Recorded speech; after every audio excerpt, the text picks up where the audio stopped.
Good morning. Welcome to Quiet Echo. I'm Lars Olson. Teresa asked me to sit in this chair today because she said I had something worth saying. I told her I always have something worth saying. She told me to keep it under 10 minutes. Congress left town for a 10-day vacation while 250,000 federal workers showed up to jobs that will not pay them. The Department of Homeland Security shut down Saturday after lawmakers failed to agree on funding. This is the third partial shutdown in 3 months.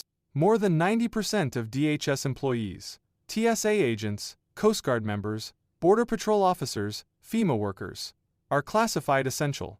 That means they are required to report. It does not mean they get paid. They work and they wait. They wait until someone in Washington decides the argument is over.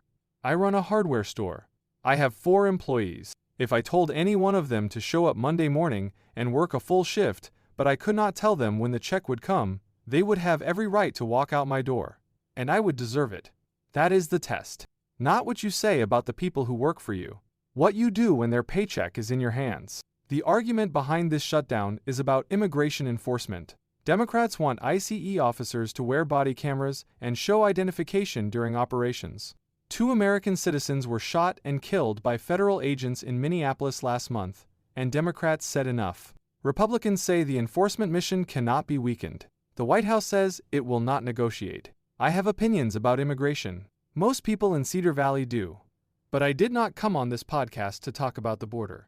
I came to talk about the paycheck. No matter where you stand on enforcement policy, there is no honest argument for asking a TSA screener in Anchorage to work for free while the people who created this mess fly home for recess. There is no honest argument for asking a Coast Guard mechanic in Kodiak to keep the cutters running on a promise. These are working people. They have rent. They have children.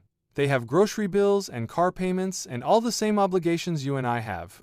The only difference is their employer is the United States government. And right now, the United States government is not holding up its end. The TSA administrator told Congress under oath, before the shutdown started, her people live paycheck to paycheck. Rent, groceries, childcare, gas to get to the airport. She told them a prolonged shutdown means workers start calling out because they cannot afford the drive to work. Nobody listened. They voted to go home. I have run Olson's Hardware for more than 30 years. In that time, I have never missed a payday. Not during the recession. Not when the roof caved in. Not when my supplier raised prices and my margins disappeared. I found a way. I made payroll, because payroll is a promise. And a man who breaks a promise to the people who show up for him has no business running anything. Not a hardware store, not a committee, not a country. Caleb Mercer was at the diner this morning. He said the worst thing a boss can do is make a man feel invisible. You can ask a worker to do hard things. You can ask him to do dangerous things. But you cannot ask him to do them for nothing and expect him to believe you respect him. That is what Washington is doing right now. Telling 250,000 people they are essential enough to be required at work, but not essential enough to be paid for it. I do not care which party you blame. I have watched both sides use shutdowns as leverage for as long as I can remember. They treat the federal workforce like a bargaining chip, something to squeeze until the other side folds. The workers are not chips. They are people. They did not create this fight. They should not be paying for it. Here is what I would do. Pass a clean bill. Fund the department. Pay the workers. Then argue about the policy. You want to fight about body cameras and warrant procedures? Fine. Fight all day. But do it while the people who protect the airports and patrol the coast and screen the luggage have money in their accounts. You do not hold their families hostage to prove a political point. Mildred told me last night I sound angry. I told her I am not angry. I am disappointed. Anger is loud. Disappointment is quiet. It is the sound a man makes when he expected better and did not get it.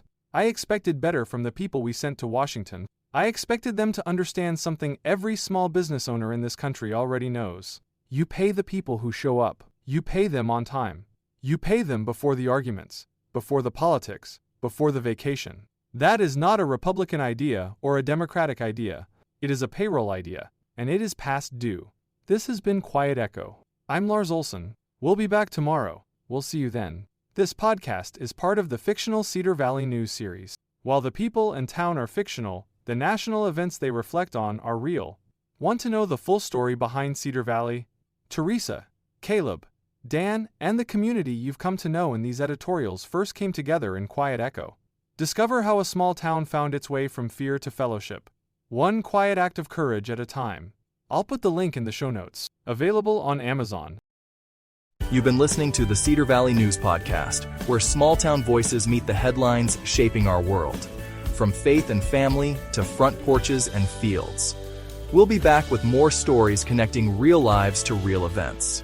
Until next time, keep your porch light on, your faith strong, and your heart open.